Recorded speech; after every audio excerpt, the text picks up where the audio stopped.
Morning. Come on into my house. I got 5 Dutch guys sleeping in my apartment this morning.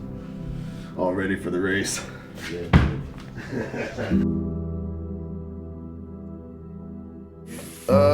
This morning we got a full day. I got several of my friends from Holland who have come down for the annual event of the Prague Half Marathon. So I'm letting them sleep a little bit. They've take this as a holiday and a running event, so that's always quite nice.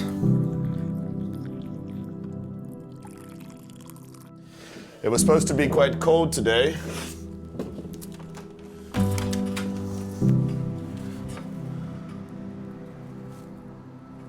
It's chilly, but I think yesterday was worse, so that's positive news. Tak dobře, ale pustím. Přijde pouze ve 40% případů.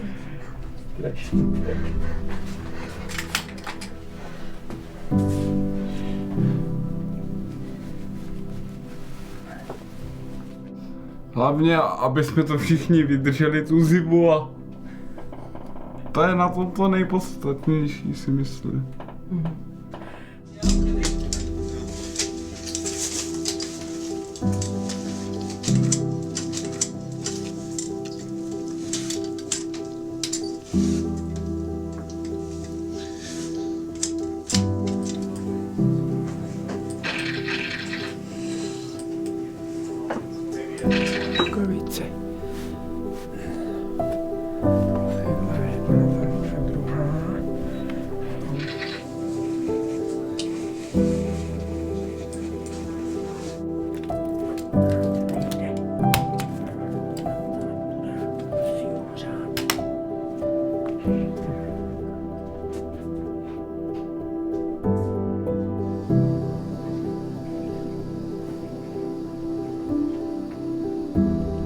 So I'm gonna have several cups of coffee, take a shower, and slowly get into my routine, do some stretching.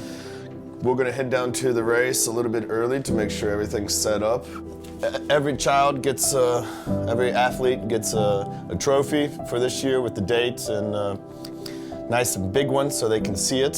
Some of them have bad vision, so it's quite nice to have a good sized trophy that they can really hold and grasp. I don't know what I'm gonna do. I gotta wake up. Let's just drink the coffee first.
I did a half marathon last weekend for training, and so I know I can do it. And if I can't do it, Hansa's smile will definitely be able to make me do it.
Scott Keel. I'm an American medical student studying in Prague, Charles University, Third Faculty of Medicine. I was born in a small town called Chase City, Virginia, in the South Side, and then eventually moved to Richmond, the capital of Virginia. When I was little, I always enjoyed healthcare. At 16, in a couple of days, I became the youngest EMT in the state of Virginia.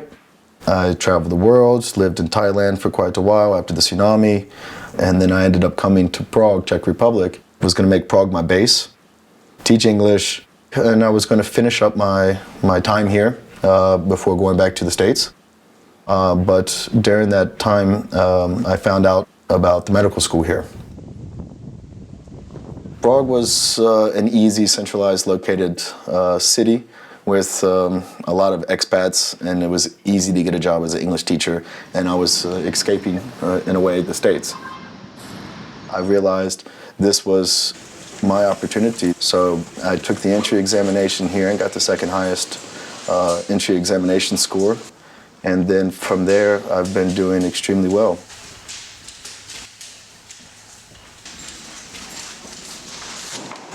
I'm on my 6th year studying here. Have 3 more exams left to go before I graduate and become a doctor. It's going to be one of the biggest highlights of my life. Something I've had a dream of since I was a child. And I'm very, very excited, and I'm very, very nervous at the same time.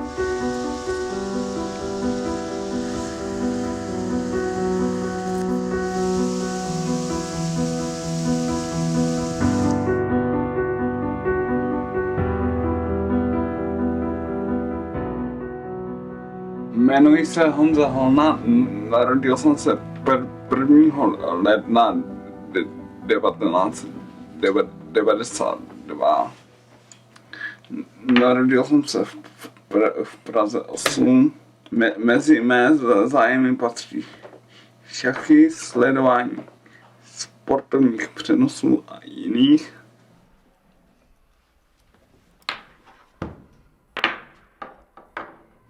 Ta mi většinou pomáhá, jakoby, když jsou úkony, které já nezvládnu, tak mi to pomůže nějak udělat. Protože jsou věci, které nedokážu.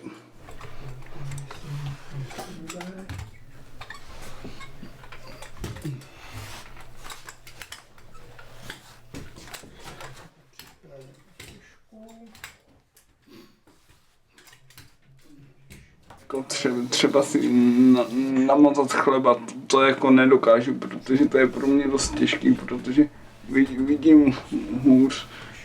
To není tím, že bych potřeboval brejle, ale že to je v mozku, jakože ty mozkové hemisféry nejsou takový přesný. No.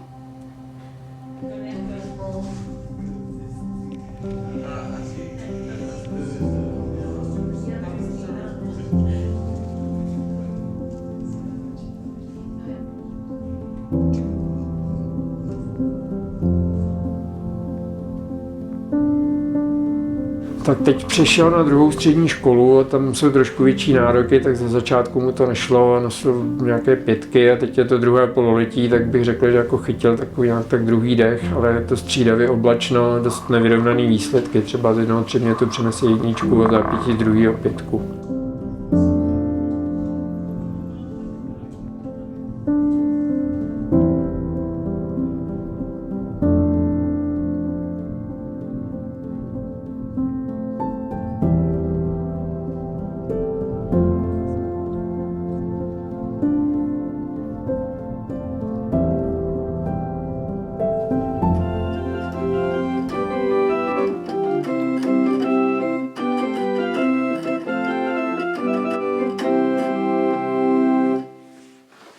Držím v náručí.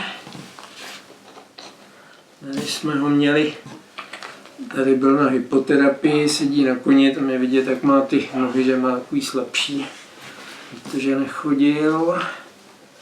Asi jsem ještě měl někde, má takový různý.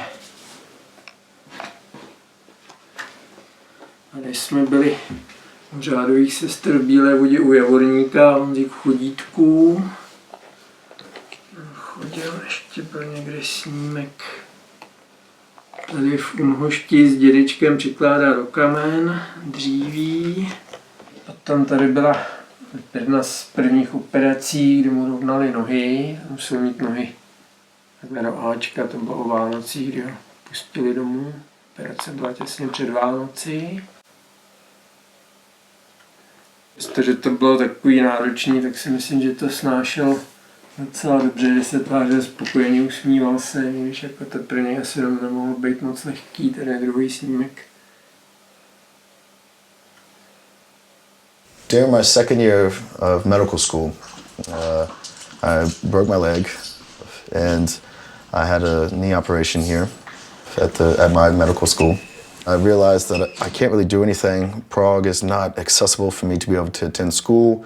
I can't really get to and from places from my apartment, and I was pretty much stuck on my couch. I started to realize that life is not really accessible if you're not able to access stairs or climb stairs, get to the grocery store, to walk around certain places in a wheelchair or with crutches.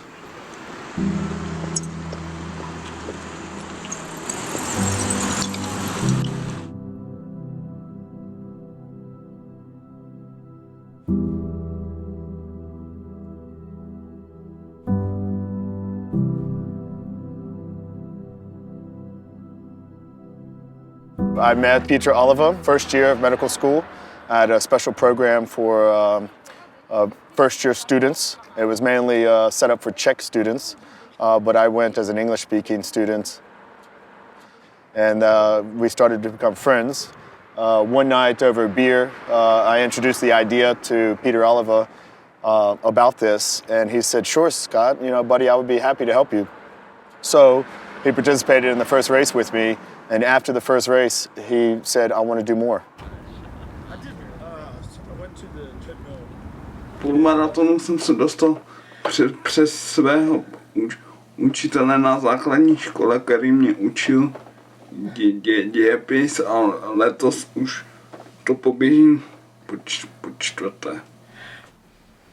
Ještě než jsem se stačil já zeptat, tak mi řekla, nebojte se, nejde o žádný problém, že byl můj syn vybrán jako účastník toho půlmaratonu a jestli by on s tím souhlasil. Já jsem viděl, že on trošku jako sportovně fanda je, že sledoval kde jaký dění, tak jsem si říkal, že by nebyl proti, tak jsem říkal, že si s ním potřebuju o tom poradit, ale že bych jako nebyl proti.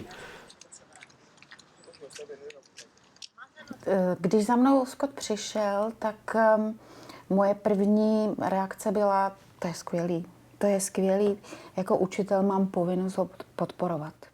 A v podstatě krok za krokem jsme teda připravovali na ten první maraton. Mně to přišlo jakoby skvělý nápad v tom, jako že se zviditelní, že i prostě normální lidi pochopí, jak to je pro člověka s handicapem těžký.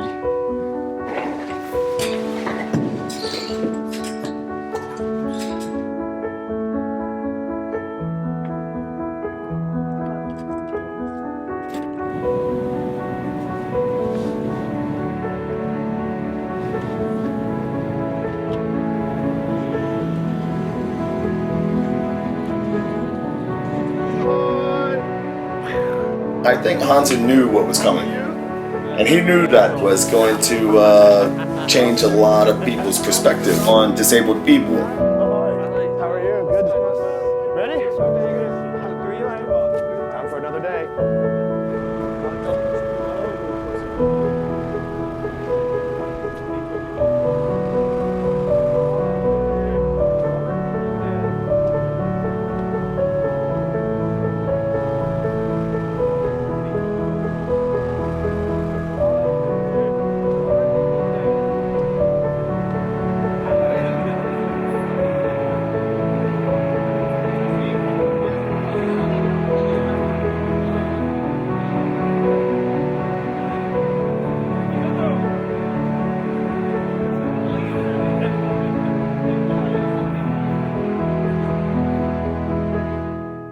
roce 2001 nás zasáhla povodeň, nebo to bylo 2002 myslím srpen. Vyplavilo nám to byt asi 10 cm nad okna, nad spodní okraj oken, takže veškerý nábytek, co jsme měli, včetně pijána, oblečení, že spousta starých fotografií a veškerých věcí, prostě všechno přišlo vniveč. Pak jsme nějakou dobu teda pobývali u známých a pak nám magistrát hlavního města Prahy 1 nabídl bezbariérový byt a měli jsme dvě varianty, buď tady v Kunraticích, anebo na Černém mostě. No, na Černém mostě tam byl akorát globus a jinak tam nebylo nic a tady byl les a příroda. Tak jsme si řekli, že radši tu přírodu, tak jsme šli sem. Tím, že jsem se dostal sem do Kunratic, tak jsem začal chodit tady do Kunratického kostela a časem prostě jak jsem se tam zmínil, že hraju na varhany, oni tam zrovna shodou okolností nějakého varhaníka na výpomoc schánili, tak jsem tam začal hrát. Tuhletu katastrofu a tu povodeň jsem si s vírou nějak tak ani nespojoval, protože nějak mi podvědomě prostě vyplynulo, že když dojde k nějaký katastrofě nebo k něčemu a postihne to jednu rodinu, tak ta rodina si prostě řekne a proč zrovna já. A když jsem si uvědomil, že byl vyplavený celý Karlín, že byla vyplavená třetina republiky, spousta jako lidí, tak jsem se nemohl klást otázku, proč já a druhý ne. I haven't spoke to my father in quite a while, and he called me up on my birthday, and we had a maybe hour and a half conversation.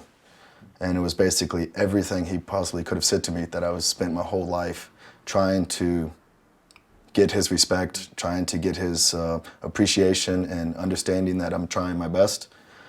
He finally came out clean and told me everything, and it was probably one of the happiest days of my life. Followed up 2 days later by one of the saddest days of my life when I got the phone call that said my father had passed away. Definitely brought on changes in my mind and everything. It also changed me in a way that I had spent so much time wanting him to be proud of me that I wasn't following my own dream and passions, which was in healthcare. I was following the passions of being a lawyer.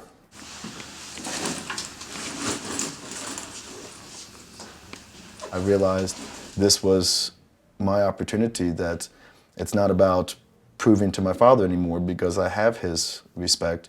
It's about now proving to myself to follow my own dreams.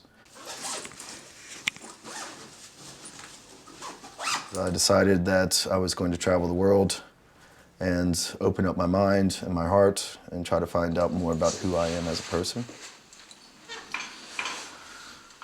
I know that the more I do successfully in life and the more passion I live with, I know that he's extremely happy.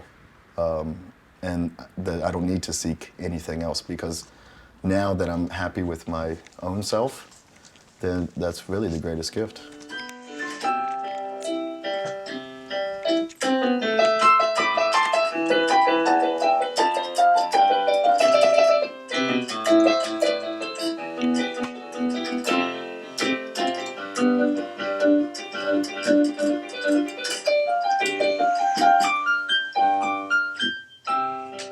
No, tak dokud byla ještě neživu manželka, tak z domácnost tohle obstarávala ona, k lékaři jsme jezdívali společně, no, pak když už manželka umřela, tak jsem musel všechno obstarávat sám.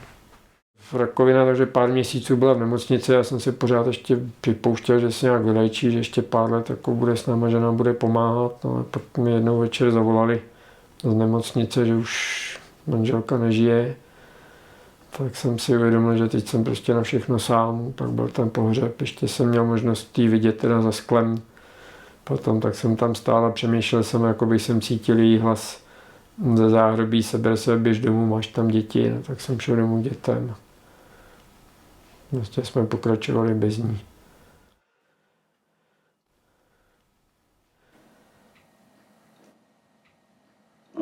Bylo hodně těžké. Jsou lidé, kteří si to nedokážou představit.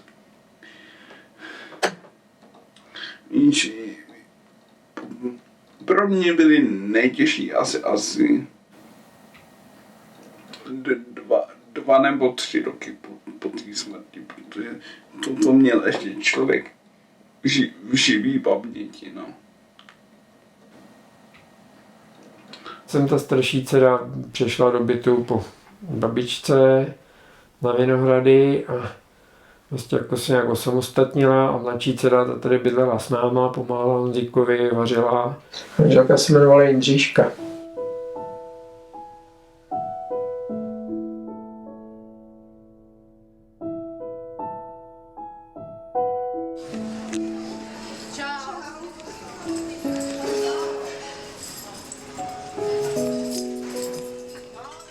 A ze začátku to bylo tak, že on byl přes celý týden v internátě, jezdíval domů jenom na ty víkendy.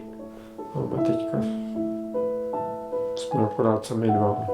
Snažíme se nějak tak žít.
Friend had sent an email, and this was a video about Rick and Dick Hoyt, a father and son duo that has done Ironmans, marathons, half marathons, you name it. This father and son has done it. The son suffers from cerebral palsy and can't control any parts of his body. The first thing I thought about was, wow. This father is doing these most amazing things for his son. I realized that there's not a lot of fathers out there that are capable or there for them to take care of their son or to include them in activities or include them in races. And so I wanted to create something that I, as an able-bodied person in the medical field, to give a child without a father or mother capable of pushing them the experience that Rick and Dick Hoyt get from their long-distance inclusion races.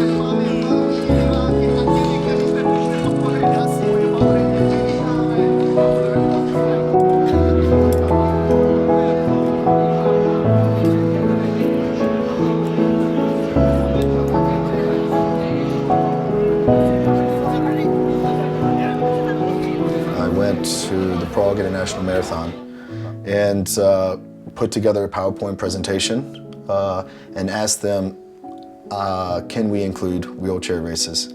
They were not open at the beginning, but after a little bit of convincing and a new idea of creating a team of people to surround the buggy or the stroller to protect not only the child, but to protect other runners from getting tripped by the stroller or something like this. We created a team approach. So now it's not just a one-on-one, but friends coming together to become friends with a special athlete and then pushing them together in a team.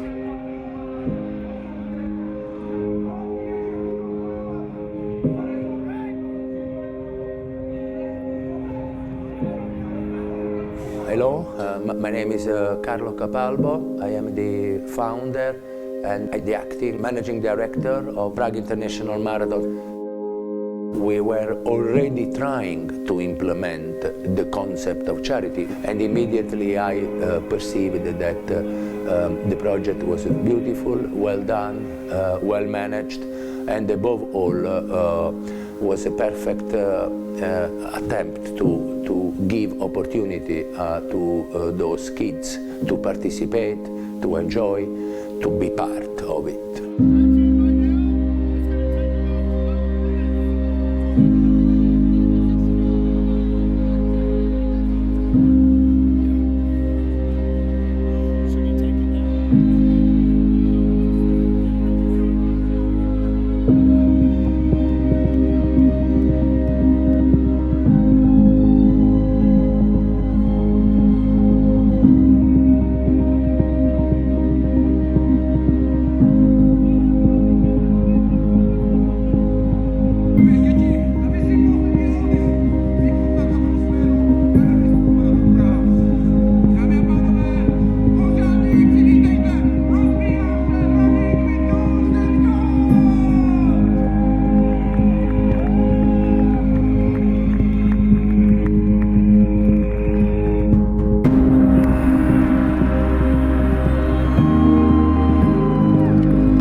Dobrý den, vítejte ve firmě Benecykl.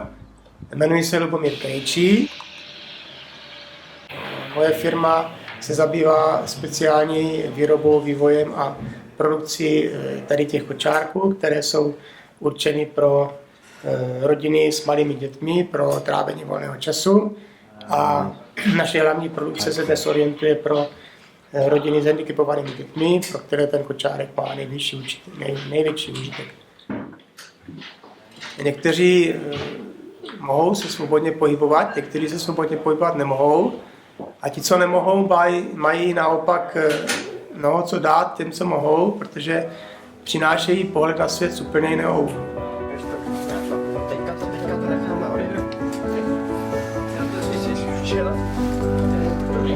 Asi ne, já myslím, že tam palec to máš místa.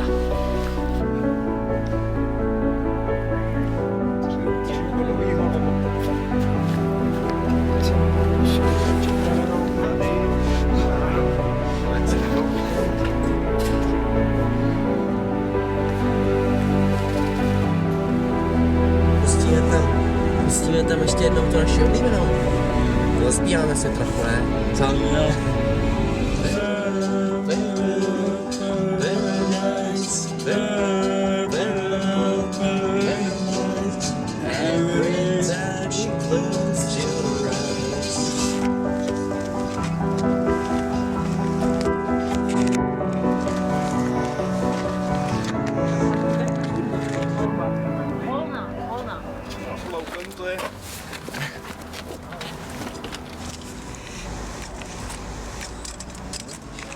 Jsme tam? Super. Dobrý, netlačí tě to tady?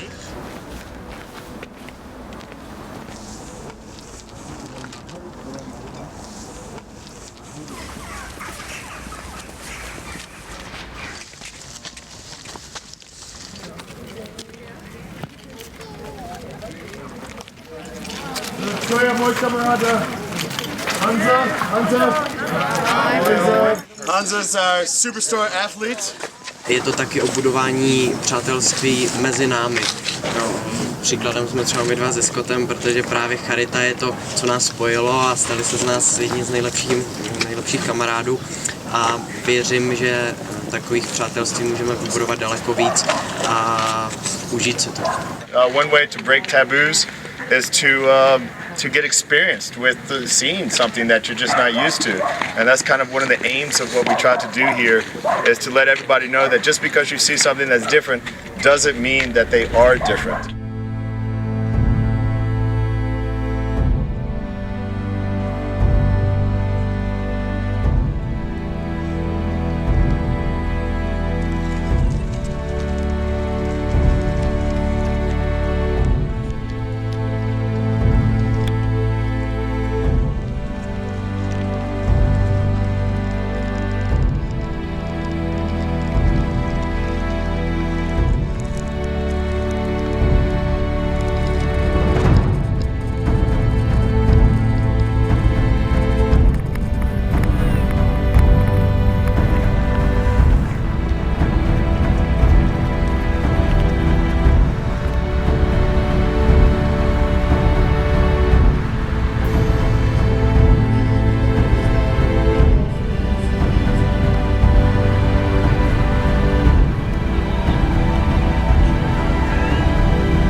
Myslím, že těch kontaktů s postiženými je víc a víc u nás. Není to už tak, jak to bývalo v té éře komunismu, kdy byli víceméně schováváni tak, aby nebyli vidět tyto lidé příliš. Já si myslím, že v dnešní době asi největší bariérou pro tyto lidi jsou bariéry technické.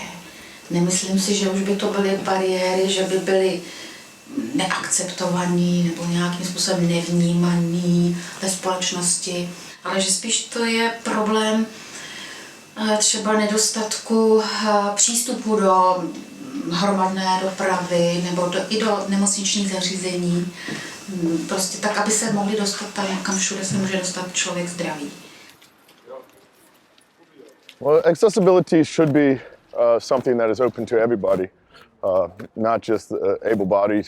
Prague is not an accessible city, but it's hard to mix an accessible city with a historical city.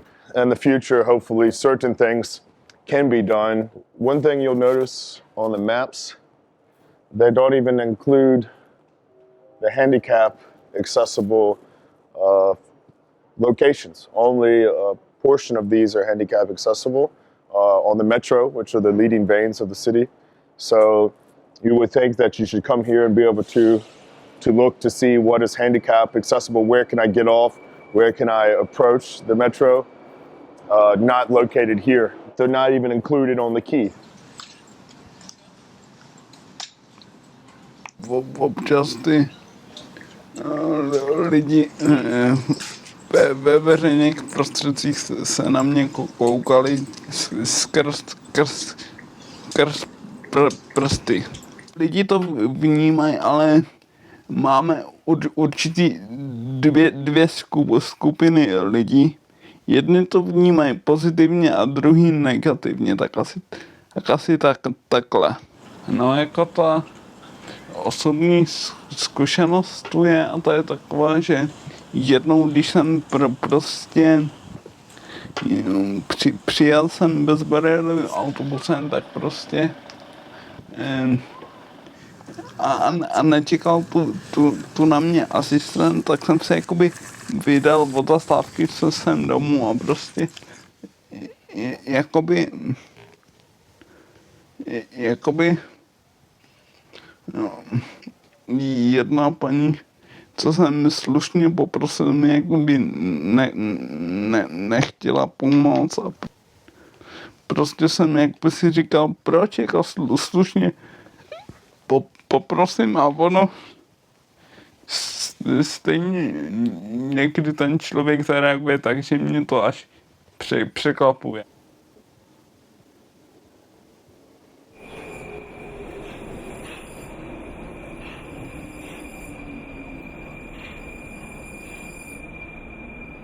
As the old saying goes, actions speak louder than words. So by showing them, bringing them into society more often through handicap accessible places, through strollers, through more of the community coming involved, and just them being in society more often through inclusion, people's perception changes because they're used to seeing it. So it's just like with anything from multiculturalism to things of this nature that at first you're not used to something that's different, and over time you adapt, and then you become a part of it and you become one, and that's kind of the goal. So.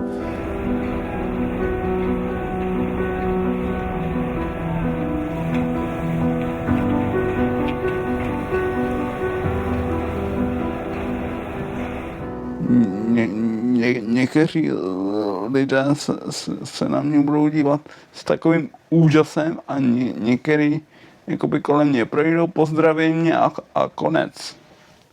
Ale přál bych si, abych jakoby tu energii svoji dával všem lidem.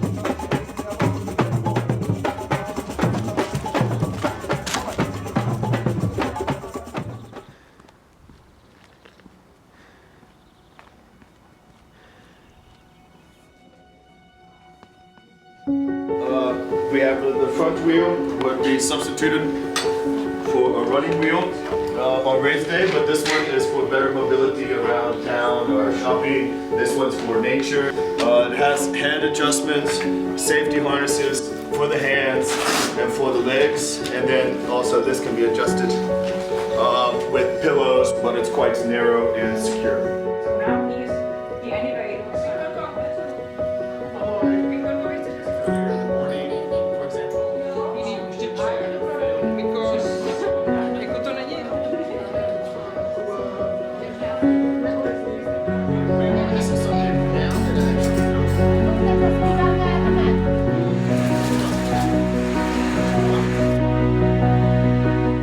The sport is special because you win if you finish. By definition, the marathon is inclusive. Indeed, everybody could enroll in the marathon. Different age, different capabilities, different shape, different background, different religion, different colors. Those kids are, for me, part of the society. They are not out of the society. So they are part of the community, they are part of our society. Z mého pohledu jsou tyhle aktivity naprosto úžasné a unikátní, protože dokáží spojit světy lidí ze dvou břehů jedné řeky, kdy tady spolu nějakým způsobem sdělíme volný čas a občas nám naše fyzické možnosti nedovolí být pospolu. Takže to, že někdo přišel na to, že by bylo dobré vyběhnout na trať jednoho závodu a pokusit se ten závod doběhnout až do cíle a být u toho pospolu, je naprosto úžasná.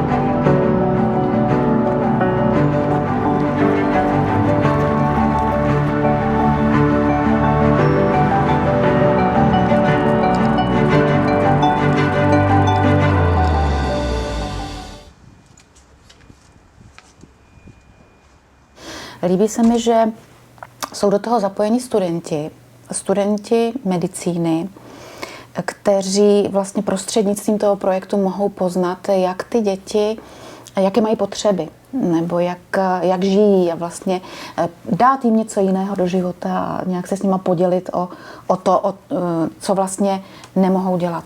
Je to zrnko, tady Scott vlastně zasadil, to si myslím, že je obrovská jeho zásluha, protože on má tu schopnost lidi nadchnout. It's been really neat to watch a seed that you plant grow and to blossom into something that's quite remarkable and actually affecting people's lives. When I leave the country, I think that the pieces of the puzzle that we've put together will continue to allow this charity to grow, to help more families, to help more athletes participate in these races as we continue to grow from a racing charity to a community-based charity.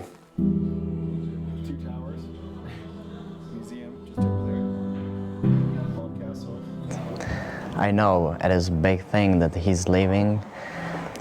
I try to don't focus on it and just let's enjoy the moments we have together. And we have found some people that will help me once Scott is not here, and we build up something big, and there is no way to lose it. So it's life. Sometimes life is going and flowing, so it's a part of it.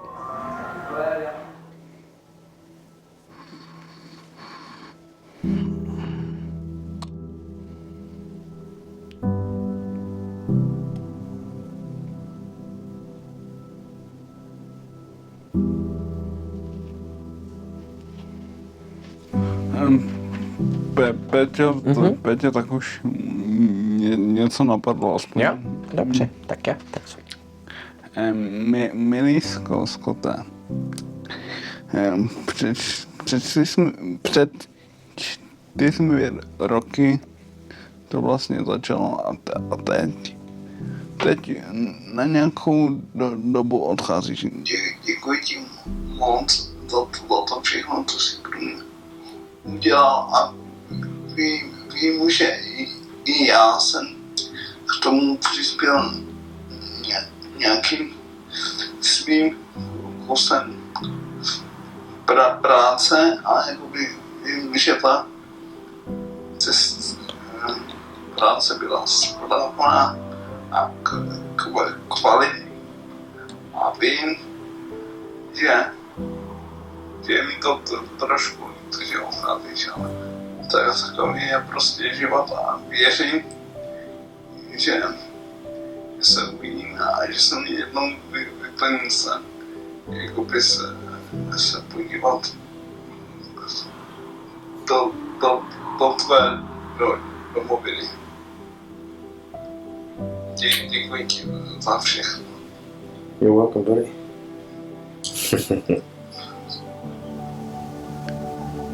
Děkuji ti za všechno.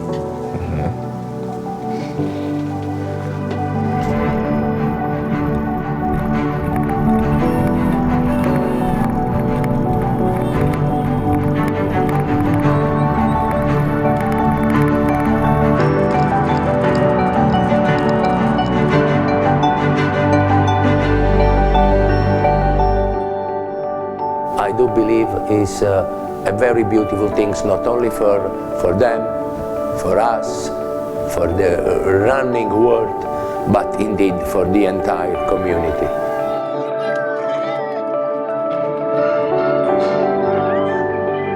My legs were spent. His legs had more energy than my whole entire body.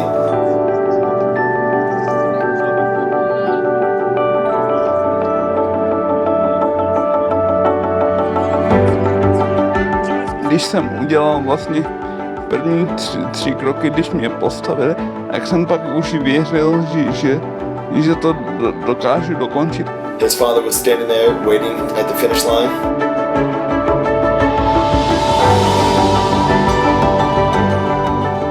Lidi jako když pozbuzovali, tak jsem věděl, že to dokážu. And when everybody started cheering for him, he started to run. And he pulled me across the finish line.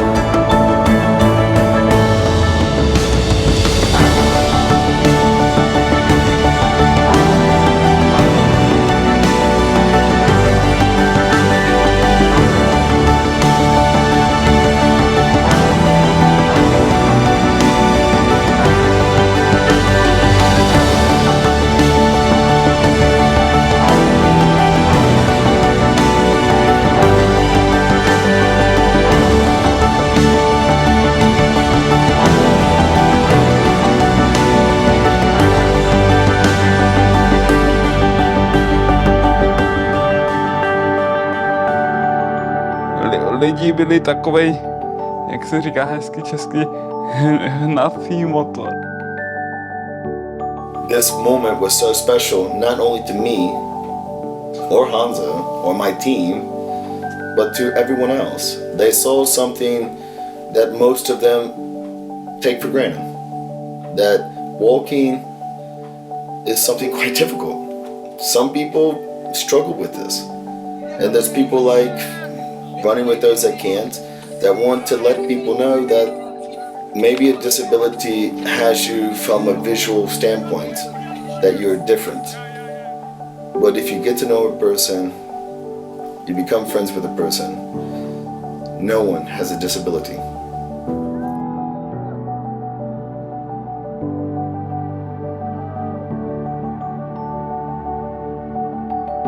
We did it!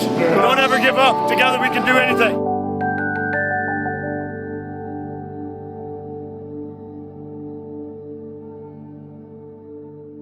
Člověk, když jsou tyhle půlmaratony a maratony, tak prostě ví, teď to je vrchol nějaký. A jakby člověk to má poznamenaný v kalendáři, jakože jsem poznal nový lidi, poznali jsme se my dva, mimochodem, jestli vzpomínáš.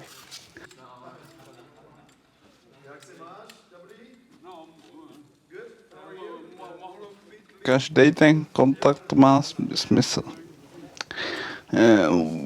Ono se na to musíš podívat takhle, jakoby, že pro mě jsou ty důležitý každý kontakt v životě.